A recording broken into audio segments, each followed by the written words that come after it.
track at the World, we are tied.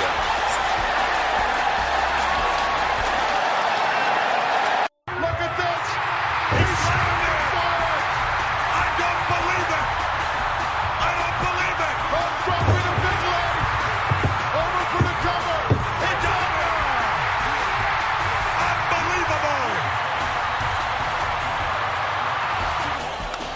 High fly ball into right field. She is gone.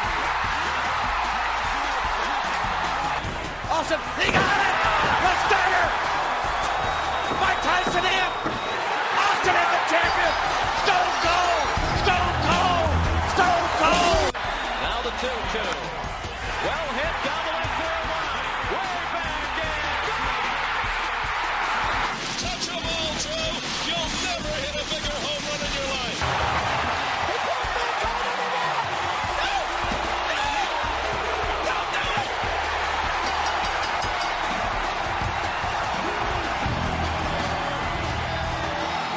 Oh my God, no! Mankind did it! Nick Foley did it! No! Stone Cold did it!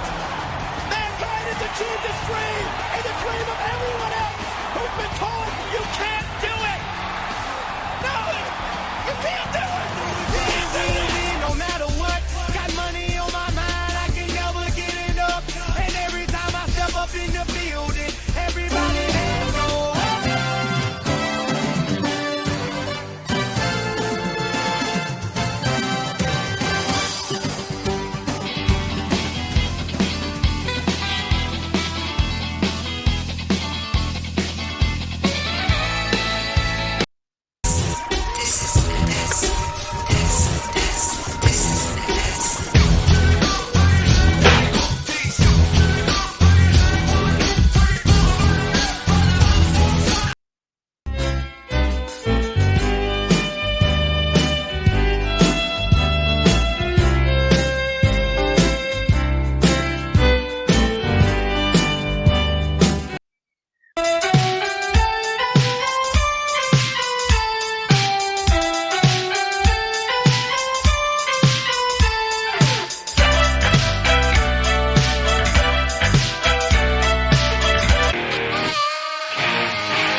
What's up, Connection? Welcome to WWE WAR Wrestling Above Replacement. I am JT. That is Marcus coming at you simulcast, both audio and video. Audio on any podcast application, the North South Connection. Video right here on our YouTube channel. And of course, we have lots of great content. WrestleMania season was massive for us. All kinds of cool stuff. It's all evergreen. You can check it out. Me and Ryan ranked all 402 WrestleMania matches in short form, 1 minute or less on TikTok, Instagram, YouTube Shorts. We counted our favorite WrestleMania performers of all time, previewed the matches, talking about the fallout, and of course, all of our normal shows are rolling on. We'll be right on to the next show as well. So be sure to subscribe and don't miss a thing. Get in now. Tell your friends about it because it's a cool place to be, pun intended. All right, here on this show, we're going through every WWE pay-per-view of all time, and we're breaking them down in a replacement level format. A lot of metrics, a lot of numbers, a lot of statistics. If you think of everything wrestling being at replacement level, have a good match, good crowd, good commentary, about what you'd expect. Anything better than that, Marcus, we like to give a point. Anything below that, we take away a point. If something's very good or not so more than bad, we give 2 or take away 2. If something's all-time good, all-time bad, it's 3 on either side. That's the max. We do that across a series of categories. And we're doing that for every pay-per-view in a seasonal format. So this season is 2005-2006 season, meaning we started with Backlash 05 and it goes to the WrestleMania of 2006. It's WrestleMania 22. Then we move on to another season. We're not doing it chronologically. We go season by season. We're jumping around. And we're going to rank all the pay-per-views. We're going to rank all the seasons. We've done a lot of each. We'll get to that at the end. Marcus, why don't you tell us quickly which categories we use to break these down? Gladly. We start off with a build, followed up by commentary, atmosphere, notable moments and importance, match grades, card structure, rewatchability, all-time matches. And for a match to be an all-timer in the plus category is something we both agree is 4.25 and above. For it to be a minus, it is something we both agree is 0.75 and below. Yep. And we'll grade all those matches. Your grade, my grade, take the average. And then the same idea, right? 2.5 is a replacement level match. Whatever our average is, higher or lower than that, we kind of total all that up as well. So that's where we stand. Worst grade you ever got on a quiz or a test that you actually tried on? Oh man. I want to say it was freshman year of college, and it was like, whether it's ADHD or not. In high school, I never had to study. I was like one of those kids that just minimal studying, did well. I probably could have been like super high honors, but I just did fine. But I never had to put like real effort in. So I get to college, you kind of live that same mentality, right? It's even worse because you're kind of on your own doing shit. So I think it was like my first, I would say like theology class. I got like a 30 something on my first test, and it was awful because it was I just didn't think I had to prepare. I figured I knew it. So I'd say that was probably my worst. That jumps to memory. Nice. You? High school, um, definitely way too preoccupied with like watching wrestling and playing sports. I got a 17% on something. I remember 17 because like WrestleMania 17 was only a few years prior. So that one stuck out to me. Almost 17%. There's a chance I was down there too on something someday, but for whatever reason, that philosophy one sticks out because it's like, oh man, new ball game, got to start studying for real. I remember I quit a class because I realized I had no idea what was going on. It's a college class, and like I quit before the first test, For and it I could was like, tank I'm you. out. Yeah. Yeah, it was rough. Because I had to maintain like I was a 3 to like keep my scholarship.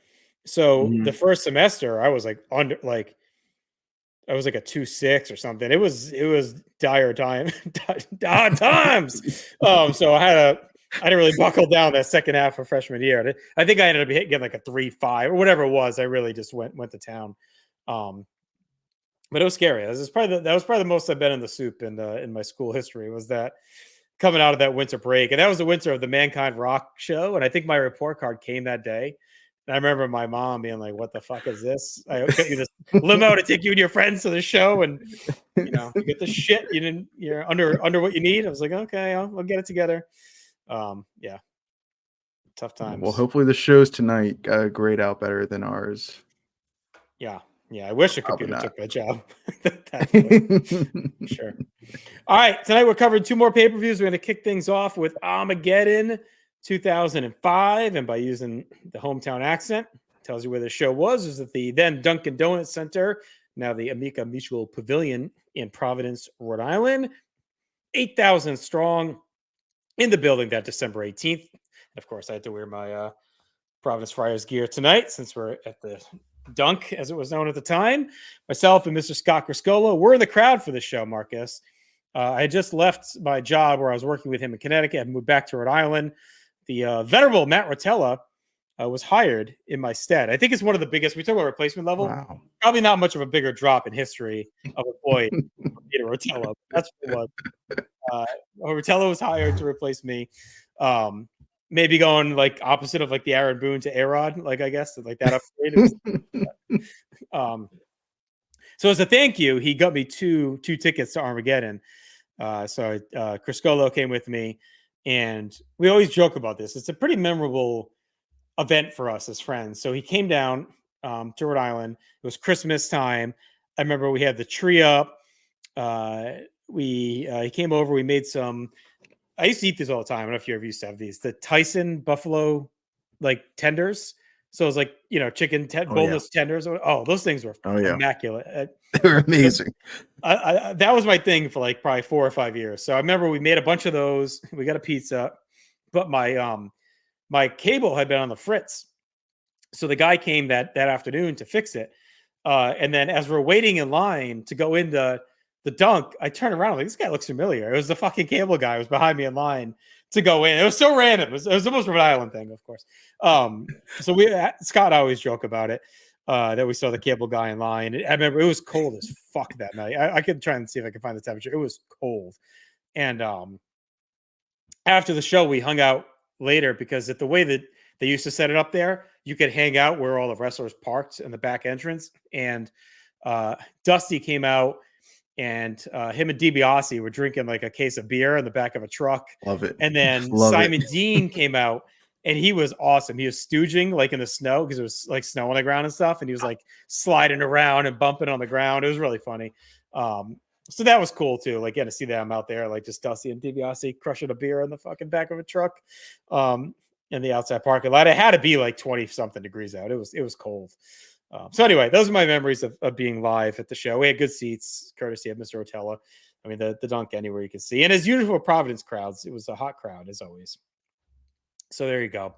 Michael Cole and Taz have the call. Our heat match, Jamie Noble defeat Funaki. So it's quite the little throwback match there here in late 05. And that brings us into the show proper. Kicked off with John Bradshaw Layfield defeating Matt Hardy in our opening match. We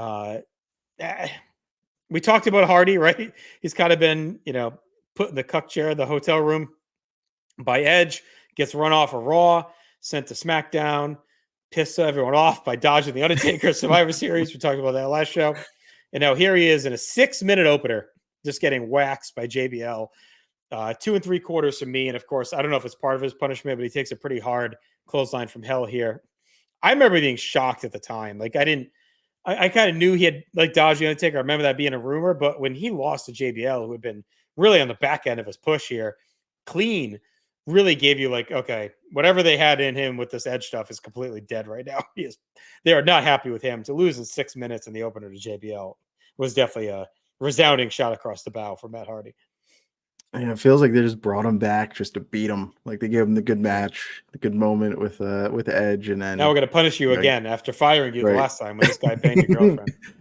Yeah, now they're just looking for any excuse to punish this dude, and he dodges Mr. Undertaker, and that's like the cardinal sin. Either way, the match I thought was pretty solid. 2 3/4 for me as well.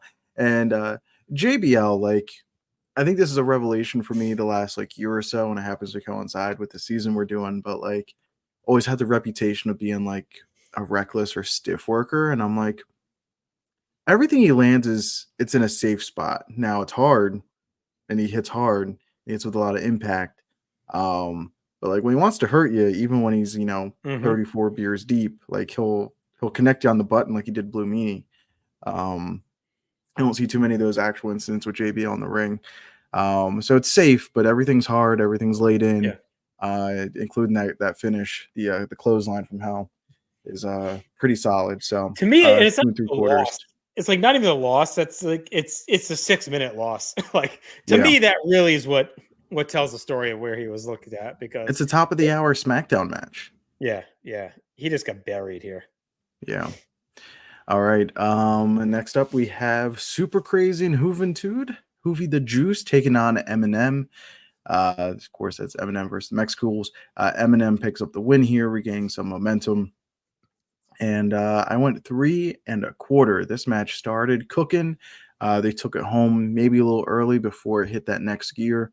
Really would have loved to see where this match could have finished, but given what it was, 3 1/4 way overachieved for this card. Yeah. And they had lost the tag titles, so they're not even champions coming in here. So it's just a random tag match, which again, you didn't get a lot of on these cards. So that was kind of cool that they did this. I really like the Mexicools. I thought they were kind of underrated during this year. Super Crazy ends up staying around for a while. Hoovy and Psychosis, I think both kind of dip out sooner than later, but they have a fun little run here overall. So yeah, a pretty good little match. 3 1/4 for me as well. And Melina has quite the night ahead of her. I guess we'll get more into her stuff later when we get to Batista, where she's headed, but interesting times for her. All right, brings us to our next match, which is the continuation of the battle for the U.S. Championship. It's match number 4 in the best of 7 series. Chris Benoit, this time now down 3-0, has to try and rally back to get his belt back. He wins this 4th match. It goes 20 minutes. This was great. I went 3 3/4. It's a real banger. Like, again, they beat the crap out of each other. Booker feels like he's elevating back up. And it makes me sad. We'll talk about it in future episodes, but it makes me sad that Booker's body kind of gives out during the series, because they were really cooking with some gas here and had a good story going on with Benoit having to rally back, and then it just kind of falls apart. This is really kind of the end of where it's hot, and then things go to shit right after this. But I really like this. I had forgotten how good this was, Marcus, and it's definitely to me a step better than Survivor Series. Yeah, I'd forgotten as well. I went 4. They were absolutely cooking with this match. Charmel has made such a difference being involved with Booker's character, giving him some character development and some direction as we've moved on with this season. The same thing for Benoit too. Like having a foil like this and with a built-in history, but you're adding a little tweak to it with Charmel. Yeah, she's it's getting really him added over some too. life to Benoit. Yeah. So this was awesome all around. Good stuff there. Next up, we have Bob Lashley taking on William Regal and Paul Burchill, the newest edition of the SmackDown roster. Love you, Bobby. Bobby. I went 2.5. Again, the explosiveness with we love Bobby. Do we love Bobby? Bobby. He's so explosive though. He's ahead of his time, freak athlete. Really cool to see. And Burchill too. Had gotten a rep on the Indies, being a big explosive guy. But, maybe not the best showcase for him being in there with Lashley. He's a good fit with Regal too. I remember being very excited about this. He's a guy that doesn't end up maximizing potential, but they give him a few runs at it. Get the pirate thing. Was this after the incest stuff, or that's later? Is that when he comes back? Later. This is the first run. Oh, yeah. Okay. Yeah. He becomes kind of the goofy pirate though, right? After this, like the Jack Sparrow. Like he does this with Regal, then they do Jack Sparrow, then he leaves and comes back with the incest. Yeah, he gets injured, he comes back. Yeah. So this reminded me of No Mercy, where Lashley beat the shit out of Simon Dean. It was like the same concept, except it's 2 guys that take the ass kick in here to really continue to push Bobby. We love you, Bobby. Under 4 minutes for this one. It beats both guys. The problem with this match is we'll talk about it as the card structure. It's in this real long stretch of like, this started hot, and then we get the Tim White stuff, we get the Santa Claus stuff, we get the Boogeyman. The card really grinds to a halt around this time. That didn't help things here. So we'll get more on that though. Next up is our match for the Cruiserweight title. Juventud is your champ. We said Juventud earlier, by the way. I think we had that wrong in our list here. It was Psychosis. Yeah, it was Psychosis. Fix that. Juventud faces Kid Cash and loses. Kid Cash becomes our new Cruiserweight champion. Of course, he was well known from both ECW and TNA, had great runs there, comes in now and has a pretty good match, becomes a Cruiserweight champ. Hoovy had a fine little run, nothing that stood out. I like this enough. I went 3 stars. But again, it's during this time where the crowd has really been beaten down by all the crap before it. They wrestle a little bit map-based until the end. It's tight. It's only 9 minutes, but I think also not having a defined face didn't help. Like the Mexicools were kind of tweeners, and Kid Cash is pretty much a heel. So it wasn't really like we didn't have like a real guy to get behind. But I really think that slog of stuff after the Booker match dragged it down. And then things heat back up with our next match. But up that whole stretch is real tough to get through. Yeah, 2 3/4 for me. The work is fine. They get the crowd into it, but the crowd is dying for some true superstars. So we'll get to that in the back end of the show. As next, we have Batista and Rey Mysterio. They're the new WWE Tag Team Champions, taking on the Big Show and Kane, who are the World Tag Team Champions over on Raw. Kane and Big Show pick up the win. And I went 3 1/4. It's a pretty standard tag team match, but like I think this was actually helped by like the lack of star power throughout the show, and like being the first match to really deliver some star power since the opener. The crowd was a little bit more into it than they probably would have been. Yeah, it felt like a big deal for sure. The crowd wakes back up. They bring in Kane and Big Show to do this inter-promotional match to try to hide Batista. Again, he's pretty hurt at this point. They're trying to gut through it and hope maybe he can survive. He's banged up. So they say, okay, let's do this tag angle. I don't know if it's ever been confirmed. Like, were they trying to run back the Eddie angle with Ray a little bit? Like where they win the tag bells to kind of be friends and then maybe feud? I know Batista Orton, I think, was the plan for Mania, but I wonder if we were going to get like Batista Ray at the Rumble or something originally. So I don't know where things were headed, but this also has a very infamous moment from SmackDown, which I remember the pop live when they showed the replay was pretty cool, where Melina goes backstage to seduce Batista to get Eminem out of the tag title match. And it's basically implicit that she bangs him. And then, because after they cut back and they're getting cleaned up, and he's like, "Yep, thanks for the warm up. I'll see you out there." And then him and Ray beat Eminem for the tag belts. And I remember that when he like turns her onto his lap, it's like this wicked like snap, and she like is all of a sudden straddling him. I remember the pop of the arena was like, whoa, like it already aired on SmackDown, but it was like, wow, that's fucking, and Batista's a goddamn man. But that also led to the eventual, and I don't know if they've been substantiated or not, rumors that Batista and Melina really started banging. And Nitro kind of became Chris Candido for a while. It's funny, we compared Melina and Eminem to kind of a Sunny situation. It almost repeats itself here, where Melina is with Batista, just like Sunny was with Shawn, and Morrison ends up losing some cred backstage. And I think, do they end up fighting? Doesn't Morrison confront him at some point? I think something happens like that. I think something does go down. Yeah. The backstage, they kind of lost respect for Morrison, not saying something, and then he ended up standing up to him or something like that. But things get weird. Batista gets hurt, and I feel like it kind of fades from there. But there were definitely rumors at the time that something was more than that going on for sure. Yeah. Probably the coolest, the coolest anybody's been booked. Batista with Melina, and then winning the tag team titles a couple segments later. Yeah. Awesome stuff. Yeah, it's an all-timer. 3.25 from me on that. That brings us to our main event, which is Hell in a Cell. It's the blow-off between The Undertaker and Randy Orton. I went 3.5. I think it's a very good match. Not an all-time classic Hell in a Cell. It goes 31 minutes.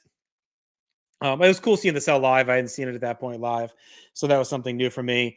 And this is also very infamous, not only because Undertaker ends the feud and stands on top of the Cell at the end, but it's also the Cowboy Bob hepatitis match. He bleeds all over the ring and later reveals that he has hepatitis. Undertaker loses his shit over it. They end up firing Bob, and he's gone, which sucked because he was so good with Randy. I think him sticking around could have helped a lot during this upcoming year. And also maybe would have kept Orton out of some trouble, because 06 becomes a big kind of trouble Randy Orton year. And maybe Bob could have kept him a little more straight and narrow, but he ends up getting fired. Thankfully, Undertaker comes out clean, but yeah, Cowboy Bob just bled everywhere in this match. So a really good main event. But again, it feels very back end of 05, like we've talked about over the last few pay-per-views, where everything feels like it came in a cut under its potential. Yeah, 3.75 for me. I like this a decent bit, but again, like you said, it's just a cut under its true potential. You would think these guys, going back to WrestleMania in 2005, and then with SummerSlam, they cleared 4 and 4.25 for us. And this one stalls out at 3.5 and 3.25. So, or 3.75. So, run out of gas a little bit. Would have loved to see Cowboy Bob continue his run. See what him and his boy Randy could have done together. But yeah, that's it. So I think we're ready to get to our total war for the night. Let's do it. Total war score is 4.75, which is up from the last few from this season. So, I mean, the in-ring is solid on the show. Even though it did under-deliver in spots, it still has some solid stuff going on. All right, let's get to our categories here. For build, we gave a point for Batista banging Melina and then winning the tag titles of Ray. We actually went 2 points, because to me, that's an all-time segment. I think you agree. A point for Booker going up 3-0 during their series to set up this match. A point for Undertaker Orton War raging to a finish inside the Cell. A point for Paul Burchill debuting as Regal's protege. A point for Kane and Big Show torturing Ray.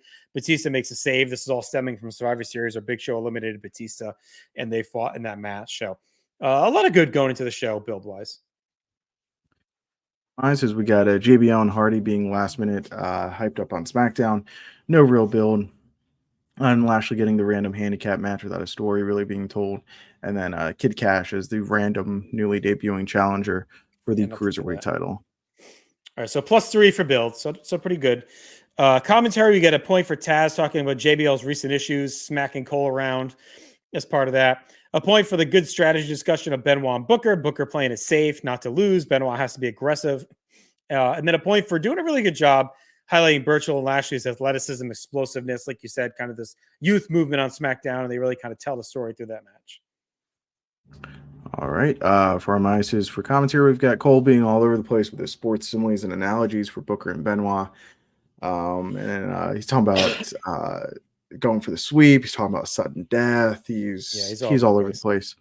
Then Cole and Taz mock and no-sell the suicide segment by Tim Wright.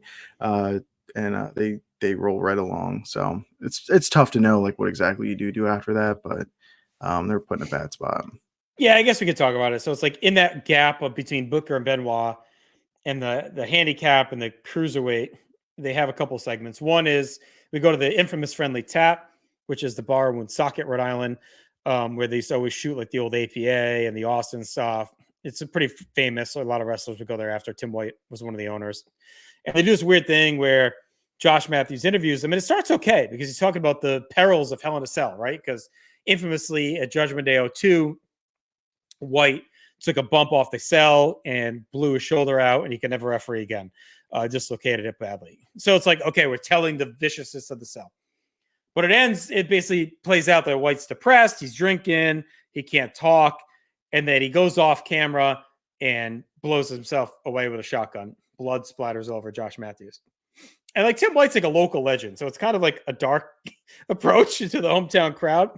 And then they just don't even talk about Cole and Taz. It's like, and they move on.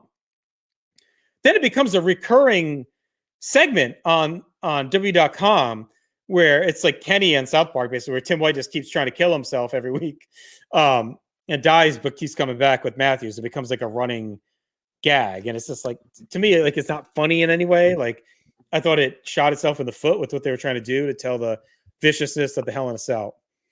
And then after that, they do a long segment where Nunzio and Vito come out, the FBI come out dressed as Santa. They're kind of messing with some kids, and then the Boogeyman comes out. Teddy Long and Palmer Cannon are out there, and Boogeyman comes out and does his thing. So it's all this long stretch of stuff that really drags things down, especially with the Tim White thing, which was very off-putting. But any thoughts on either of those segments in the middle here? Both way too long. Like, again, the Tim White stuff, you're telling the story of the cell and how damaging it could be. That's enough. And then, like, even when he does, like, you know, however you feel about guns being introduced in pro wrestling, like when he pulls it out to like scare away Josh Matthews, like they got the pop. Like you didn't need to do the suicide joke there. And then the Santa segment is just way too long. Again, get to the value. It's kind of like we're seeing the effects, you know, just a couple years removed from the sale at WCW. Like a segment like this would never drag on as long, even on pay-per-view, just because that, you know, that wasn't the mentality. Everything was get to the value, get these segments in and out of the ring and get on to the next thing. And like you get to this and it's just things are being allowed to breathe for way too long. And it feels like they don't trust Boogie to wrestle. So like they're doing these segments and they want to get him out there because he kind of gets pops. But yeah, I don't know. It doesn't really hit for me. The highlight of the whole thing was the mashup song of the FBI's No South to Brooklyn, and then mashed up with like the jingle bells jingling. Yeah. Like I thought that was kind of a neat ding, ding, ding. That was like the highlight of the whole thing was that mashup to me. Otherwise, no bueno. All right, so where are we at? Atmosphere. A point for the fantastic looking set, all the scaffolding everywhere. A point for the big pop for Benoit. A point from Eminem's always awesome entrance of Melina. A point for Cash and Hoovy, kind of winning the crowd back.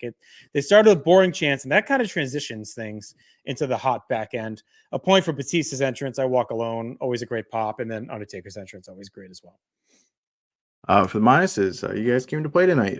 We've only got the crowd being affected by the Santa segment, handicap, and Tim White, again, that long stretch of time, and then the crowd being checked out fully on the Tim White segment with the boring chants. So not too bad. Long, and no one wants to see the hometown guy blow his brains out, you know. Yeah. All right, so +4 on atmosphere. Notable moments: we get Benoit winning the 4th match of the series, a point for Kid Cash winning the cruiserweight title, and then a point for Taker ending the Orton Boys feud after almost a year-long war. I mean, that really started in like February, leading up to Mania. I know they had some time off with Orton's injury, but for mostly they were pretty much battling all year.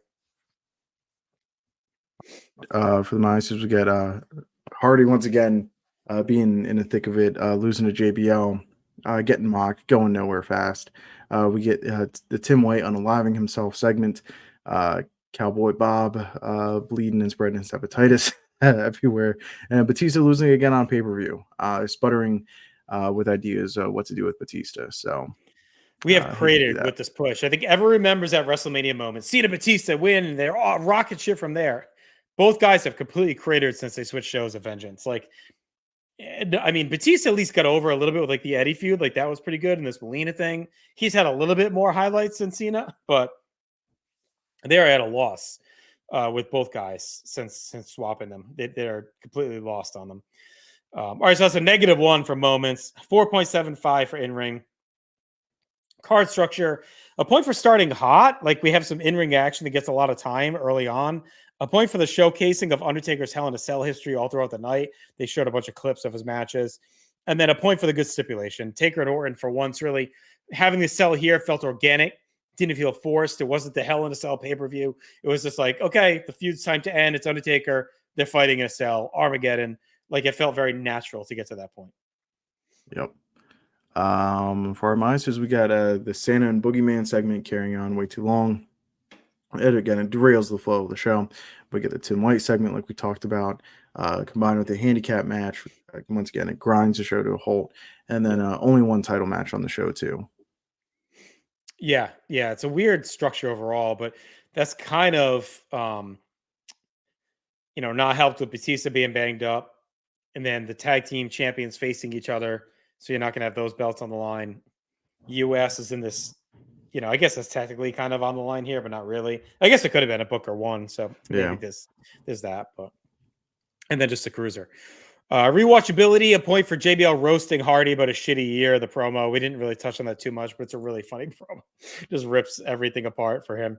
A point for Batista and Melina's hot and steamy locker room dalliance that we saw the video package.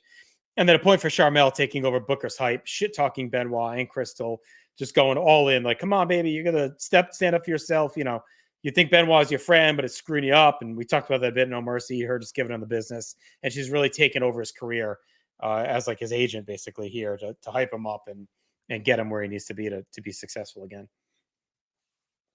For the Miners, we got Cole saying it's sudden death for Benoit. The Christmas War and Feast with Boogeyman, Tim White's suicide, and then Taker giving the chair shot to Orton, which goes unprotected. It's gross. And I think Orton told a story on like the WWE Untold about how that was a receipt. I guess Orton had cracked Taker open hard way earlier on in the feud, and Taker had waited till the end of the program to give him his receipt back with that chair shot. Yeah, that was gross. It's a real vicious one. You wonder why he acts like a nut in 2006. Probably some CTE creeping in there for most of that year. Just a weird match with that, the blood from Cowboy Bob and everything else. So, all right, so -1 for rewatchability. No all-time matches on either side, good or bad. Brings us a total final score of 10.75. We talked about last episode. We had a couple mid outings with the fall shows, but this looks to be our lowest rated of the season, I believe. So far, which stinks. Is again, I had good memories of being there. I did enjoy the show, being there live, but just doesn't really resonate. So this is going to put it tied with Royal Rumble 2019. So I want to look quick at the best match there. Looks to be Becky and Asuka at 4s, which I believe would be the best, right? I don't think we had anything. No, we only hit 4 on Benoit Booker. That was you. Okay. All right. So Rumble 19 will remain ahead of this. So that puts this show at 92nd all time. And that is out of 122. So far for us, only 30 worse than it. And, so you kind of look at some of the direct gets around. It's below Rumble 19. It's just above Fastlane 16, Vengeance 2011, Survivor Series 90, SummerSlam 94. Looking back, that's an odd outlier for us. Survivor Series 99, Extreme Rules 2011. A lot of Survivor Series in this stretch. 1, 2, 3. There's like 4 Survivor Series in this little bucket here. Bash 04. Like it's kind of in that. Like couple good things. Nothing all time bad, but nothing to get into. So About on par with what I expected. I mean, again, I remembered it being fun live, but that stretch really kills it in the middle. Really, really drags it down. Still, what, like 60 points higher than Greatest Royal Rumble? So Yeah, I mean, our all-time worst is negative 17.25, so still doing okay. The real worst, like if you discount that outlier, Crown Jewel 2018 and Over the Limit 2011 at -9. So it's still a good 20 plus from the worst of the worst. So it's fine. It's fine. Just in this system, some shows excel, right? We always talk yeah. about those outliers that excel, break the system. But then you have shows like this that are hurt by a lot of the categories that we use. So all right, let's move on to New Year's Revolution, January 8th, 2006, from the Pepsi Arena in Albany, New York. 11,000 in attendance. It's a Raw pay-per-view. So we have Joey Styles, Jerry the King Lawler, and Jonathan Coachman. In the booth, our heat match sees Chavo Guerrero defeat Snitsky. Of course, Kerwin White went away with the passing of Eddie Guerrero. So we're back to just being plain old Chavo. Brings us to our opening match, which is Ric Flair successfully defending his Intercontinental Championship by disqualification against Edge. This goes just 7 minutes. I went 3 stars. It's perfunctory. It's fine. The Edge Flair feud is pretty good in January, of course, with Flair getting the DUI and Edge taunting him over that. And they redo the skit where he's assaulting the cop or whatever. And this again leads to Flair's little bump in early January. They have a great, was the TLC match was after this, right? On Raw? Yes, it's after. Yeah. Yeah, because that's for the title, I think, the world title. Yep. So that's really good. And then they'll continue to feud a little bit in January. And again, we're getting into pure Ric Flair, Randy the Ram territory now here in early 06. So good little feud, good little chemistry. This match just comes up short. Yeah, 3 for me too. It's pretty fun. They only get 7 minutes, but they make the most of it. And a pretty good briefcase shot by Edge to cause the disqualification. I had to go back and rewatch it because I thought he hard-weighed Flair. I had to go back a couple times to kind of see how the magic happened, but really well done segment. And getting lead in there too. That was fun stuff. So 3s for both of us. Which takes us to our women's title match, our second match of the pay-per-view. It is Trish Stratus defending against Mickie James. Trish successfully retains. I went 3 1/4, and I'm probably just going to trend higher in any match that has Mickie James. I think really highly of her work, and already here early on into a run, you can just see how strong of a worker she is. Yeah, agreed. Yes, you can already see Mickie shining through. She's going to hide a little bit with the character right now, but she's obviously a really strong addition. The women's division is really looking up with Melina in the mix now. Trish, like we talked about last episode, really kind of stepping into that veteran status, and now Mickie, a great worker, being added as well, plus with a really good character. So Trish beats her, and Mickie almost seems like, hey, great match. Like, it's okay, you beat me. We're still best friends. So obviously the storyline is continuing to evolve with Trish getting the win. I went 3 stars as well, and this is a pretty good run of women's matches, man. Like we've rated these all pretty high here since Trish has been back and with Melina and stuff. So good stuff. All right. The fun dies here is Gregory Helms, the former Hurricane, who's now walking the more straight and narrow, ditch the character, getting more serious. He's kind of got the little Matrix look going on. Fights Jerry, the Stupid King Lawler, and beats him here on this show. But this goes, just under 10 minutes. It is super boring. It does Helms no favors in any way. It was very reminiscent to me a match we talked about a year ago in this timeline at New Year's Revolution 05, where Lawler actually beat Muhammad Hassan, if you recall, which was kind of weird. And actually, I should flip that around. Lawler actually wins this. We had it wrong here. So I was looking it up now. Yeah, you're right. Yeah, he won this. So Lawler wins this. I did Hassan beat him. I flipped him in my head. So Hassan beat him at 05, but it was boring as shit. And then they run it back with Lawler again in New Year's Revolution here, and Helms actually loses to the fist drop off the rope. That makes it way worse to me. Like, Helms is just getting this rebooted push. You're focusing on him as being like maybe the lethal guy in the cruiserweight division, and he loses to Lawler in 9 minutes. It made zero sense at all. I went 1.25 stars. I thought it was boring and one of the worst finishes we've seen. I apologize for the mix-up. Yeah, it took me a minute to even remember how bad it was. It's time for the annual, Jerry Lawler can still wrestle match, as they usually do with like a Sergeant Slaughter or Jim Duggan. I went to the work itself is okay, but it's just, yeah, again, 9 minutes. It's a little plotting. It's it's counterproductive for what they're trying to do with this Gregory Helms character and character reinvention. Less said, the better there. It takes us to our next contest, which is the Big Show, one half of our World Tag Team Champions, taking on Triple H. This was a match which bled out of the mini tournament, the qualifiers to get into the Elimination Chamber. Both guys ended up costing each other their matches. Triple H breaks Big Show hand in the build, which gets us to this match. I went 3. It's pretty solid. It's silly I don't say silly stipulation, but it's a little silly with Big Show's cast. But working around the broken hand. But we've seen these guys work plenty, so this added like a different wrinkle to it, which I could appreciate. Ends up being decent stuff. So 3 for me. Yeah, I went 3 1/4. I've always kind of liked this match of feud. It's one of the Big Show things that works for me. Wasn't the biggest fan of him and Kane beating Kane and Murdoch, but I dug this, and it gave Triple H something to do before they kind of heat him back up for the Mania run. Keeps him busy. He still had a good run here out of the mid card, out of the main event scene too, since he's come back. So that continues this. I always like the story. The cast is comical, but I thought the attack on the hand was really good on TV. And I like here it's all like bruised up and they kind of discolored it. And Big Show's trying to work through it. He can't hook the choke slam. And Triple H gets the win. So I've always liked this. I think it's a very good, solid, like veteran match to eat up a pay-per-view spot. So they bounce back fine from the Lawler stuff. So 3 1/4.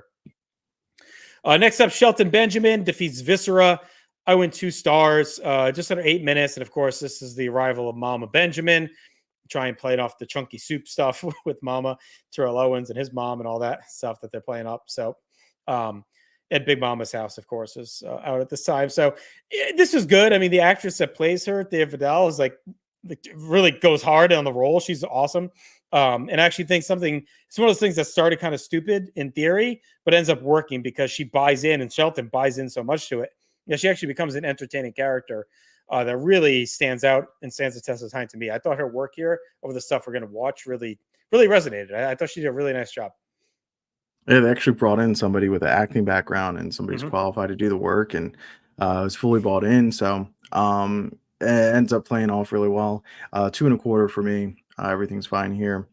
It takes us to I think this is this is the Bra and Panties Gauntlet. This is the Bra and Panties Gauntlet. Thank you. It is Ashley Massaro picking up the win against Maria, Candice Michelle, Tori Wilson, Victoria, and Mae Young. She makes her appearance in here too. I went with the War of One, just saving this from being all-time bad, and only because I didn't remember this match happening. So I was like, well, how bad could it be? And Victoria is pretty good in this too. She's another great worker in the company, in company's history. When you look at the women's division, so I think she saved it from being all-time bad.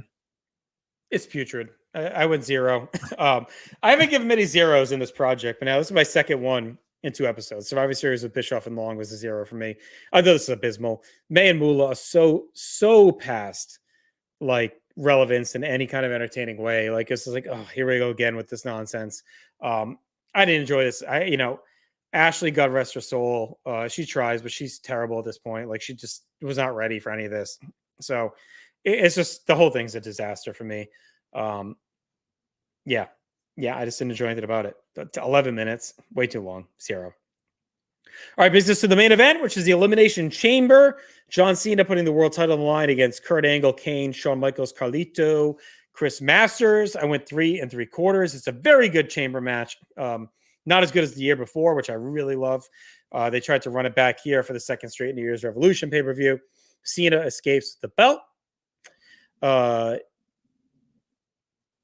get what they were trying to do with establishing Carlito and Masters by having them be the last 2, right? You're kind of putting them over, the young guns. Cena dispatches them. They're working together. But they absolutely nuke this crowd by taking Angle out as early as they do. Again, all they've done is fuck the crowd out of Angle. It's in the last few months. And he's all they've wanted to see. Shawn, doesn't, he's there a little bit longer, not as long. So when you're down to Cena, Carlito, Masters, you're like, ugh, like obviously they're not going to win. right? So it really telegraphs the finishers. It takes the piss out of the back end of this match. Now, they redeem it, and you can see the rationale as to why they did it, right? To make you think you're going home with this. But in the moment, to me, it does hurt the match if you don't know that's coming. It's like, okay, he's obviously going to overcome the odds. And they're just trying to make Cena have two guys that aren't going to get cheered over him and Carlito Masters. So that's why they take this approach. So I think that hurts it to me. What could have been better if we get a hot finish with Cena and Angle. We don't. So 3 3/4 for me, and a tepid finish to what should have been a lot hotter. This is where we can kind of go back and touch on earlier shows that we've covered and like this punishment or whatever of Carlito in the fall. What if Carlito picks up the win over Flair, and then Carlito also beats Mick Foley, and Carlito picks up he's the one maybe who eliminates Batista at Survivor Series, and then you get to this match, and it's Carlito and Masters who are the ones to eliminate Angle, and you're properly putting the heat on them, for taking Angle away from the match and away from the crowd. That'd be a cool way to get heat on Carlito and Masters and still tell that story of them teaming up to give the fresh blood a chance in the main event picture. But even without that, I really enjoyed the story. I liked what they tried to do here. I think I ended up bumping it up. I ended up going 4 1/4. I was straddling on like 4 1/4.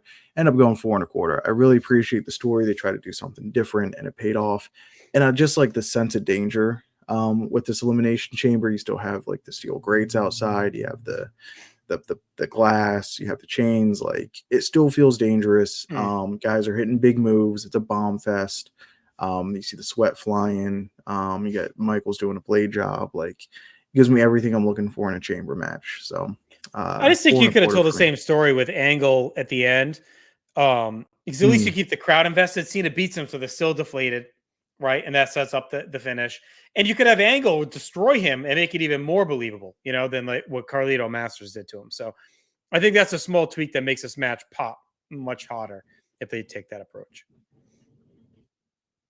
Don't disagree. So we think we're out of here, but then we get an all-time moment as we get the first ever Money in the Bank cash-in as Vince McMahon takes the stage, announces there's one more match. Edge comes out, hands over the Money in the Bank briefcase to Vince McMahon, goes in and cashes in. We get 2 spears, and Edge picks up the win and his first WWE Championship. And what is a really well-executed Money in the Bank cash-in, I thought, might be a little controversial, but we both ended up going 5 here. Yeah. It's just so well done. I think we're both on the same page. Sorry to give away your grade, but it's just such a well-executed moment that they had one shot at doing, and I thought they knocked it out of the park. I mean, yes. To me, it's a perfect match. 5 stars, just because it's 30 seconds or whatever, a minute, whatever it is, doesn't take away from this being absolutely perfectly executed. It's actually minute 46. The tease, the first ever cash in, the crowd finally like, okay, finally, like Cena has a chance. Then you get the tease where Cena hangs in, and everyone's like, oh, here we go. They're just going to put Cena over strong. Edge beats him, the payoff of the briefcase all year. And then Edge finally gets his big world title win. It means something. It felt emotional, and it protected Cena because he just came out of the chamber. That match was a half hour. So like he felt believable that he was worn down. So I think it just hit on every level. So to me, it's perfect. They did it perfectly. I couldn't have changed anything about it. It's super memorable, especially for anyone who used to be a fan of live audio wrestling, the Law radio show and podcasts. I was big into for a long time with our buddies Pollock and Ting, who still do great work at Post Wrestling. They would air the Law radio show as a podcast, but then they would always do like Law Extra or whatever, where they would do. That's how like Review Away started everything. They do a review, like a show after. And at the Law, when they would wrap up, they tag on this Vince quote where he's like, this night is not over. Don't leave. Right. So that's always, they'd play it every episode. So it's like, it was burned into my skull from all the years of listening to the Law and the Law Extra. So it's just like a super memorable moment where Vince comes out and, this night is not over. And I love how quick he comes out because they know that the crowd is pissed and they're going to start fucking filing out. So he is out there as soon as that 3 count happens, like no chance in hell fires up because they didn't want people leaving because I think they knew like everyone's going to book it with Cena winning. So they really execute everything to perfection.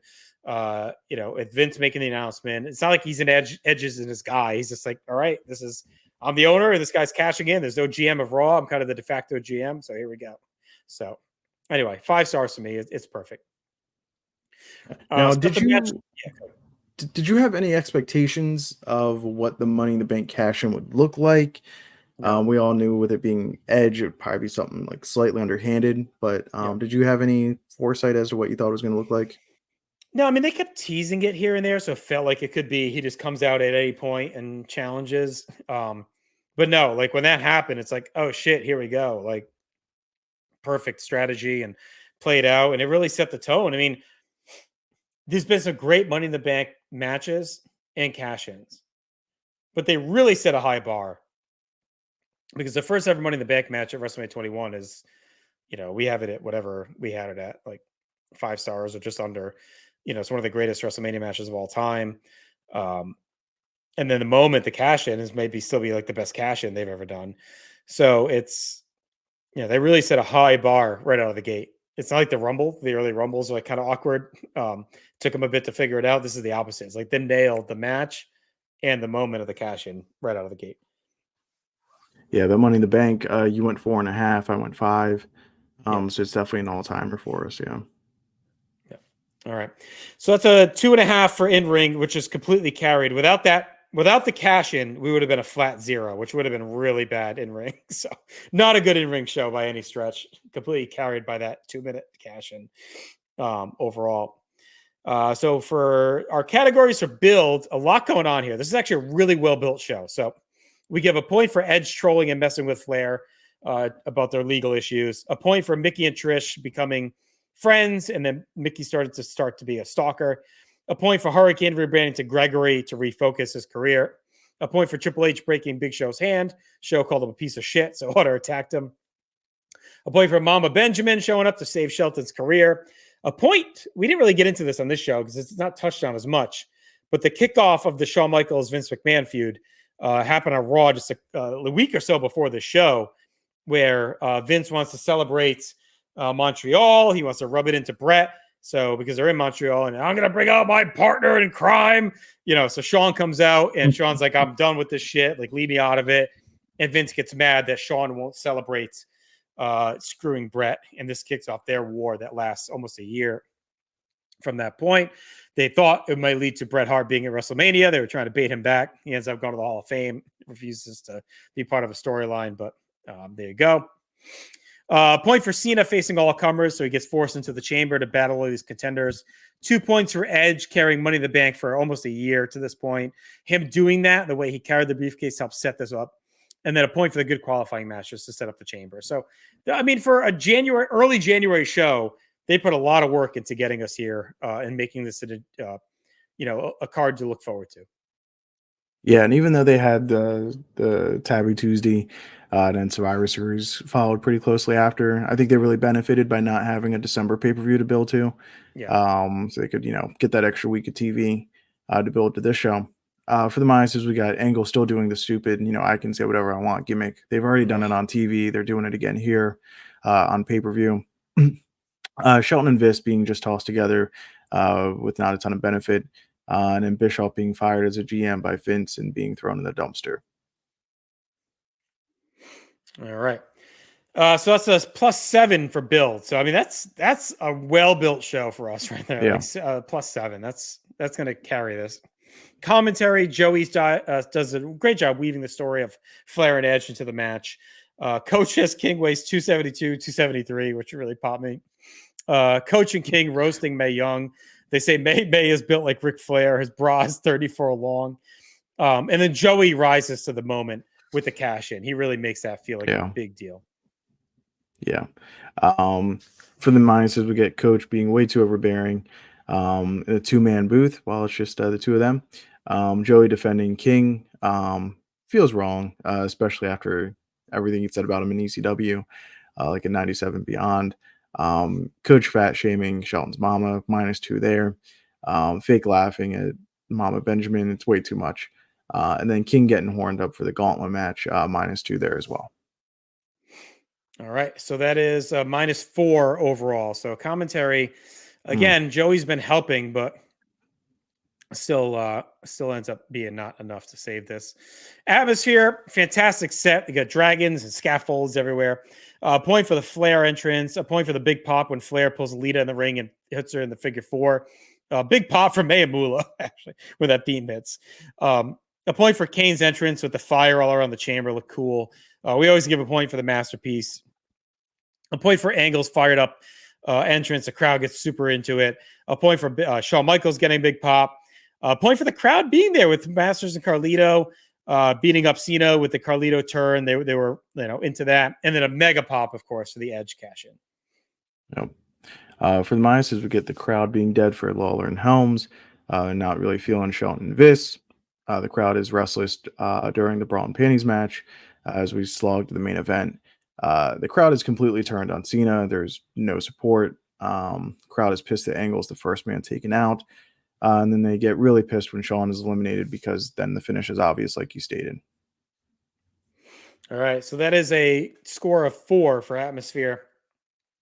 Notable moments, point for Edge leaving Flair bloodied and beaten in the opener, and then a +3, of course, for Edge cashing in. It's an all-time moment.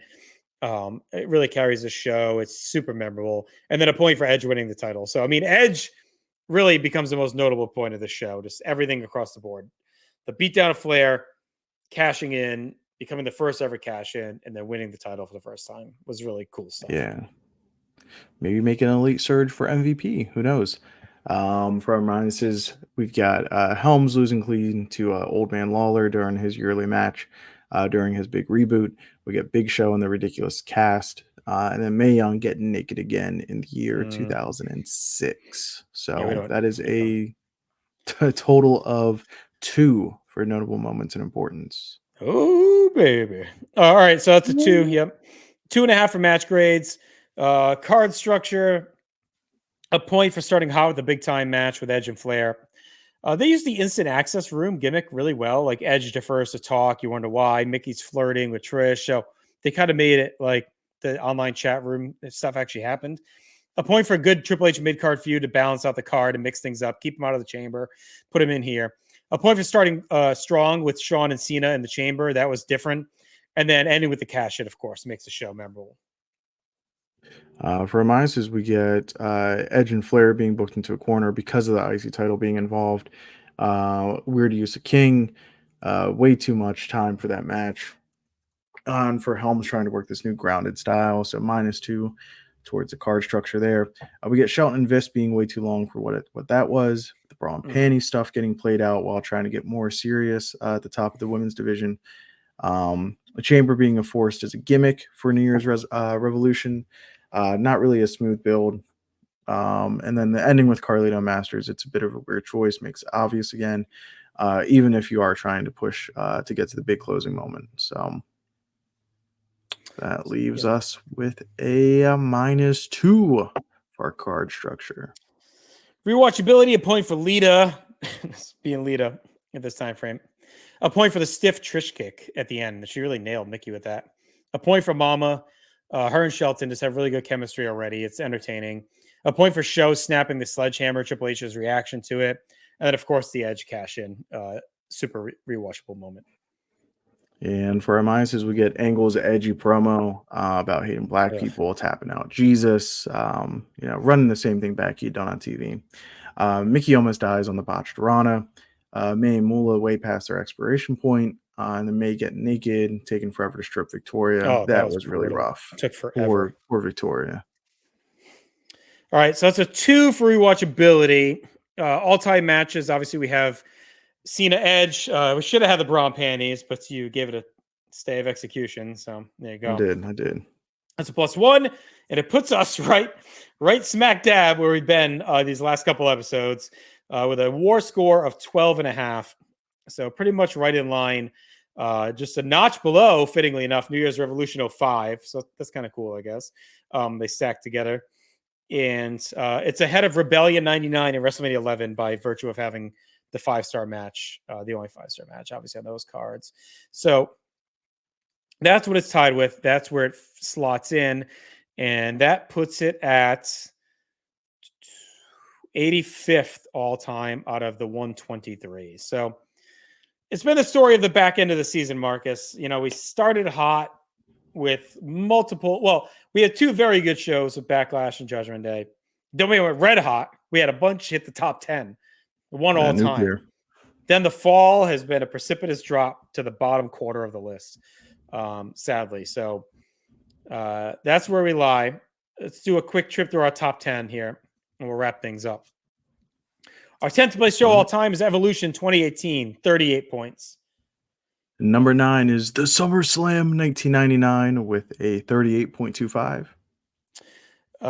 Tied with that in 8th place is SummerSlam 1992, 38.25, but it wins the tiebreaker due to the better match. 7th place is the highly controversial SummerSlam 2001 with a WAR of 39.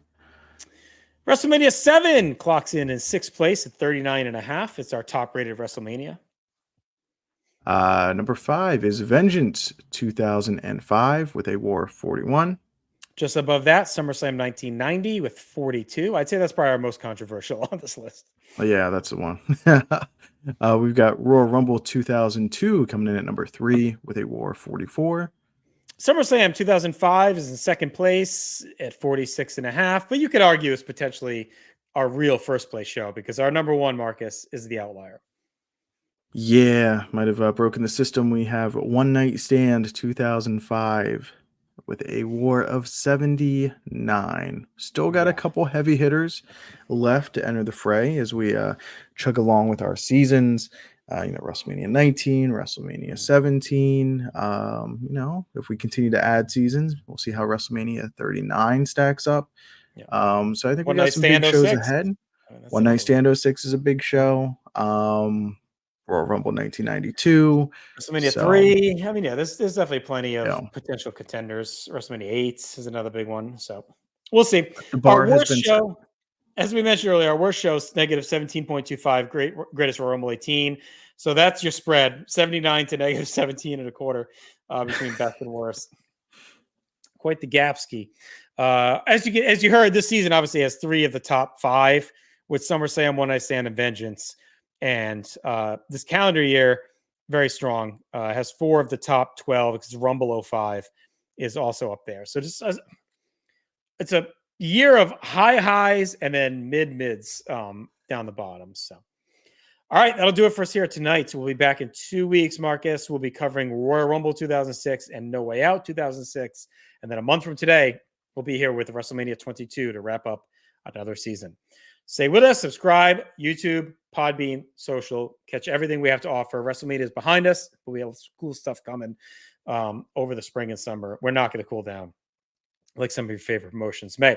Continue to live your life above replacement level. We'll talk to you in a couple weeks. Take care and thank you.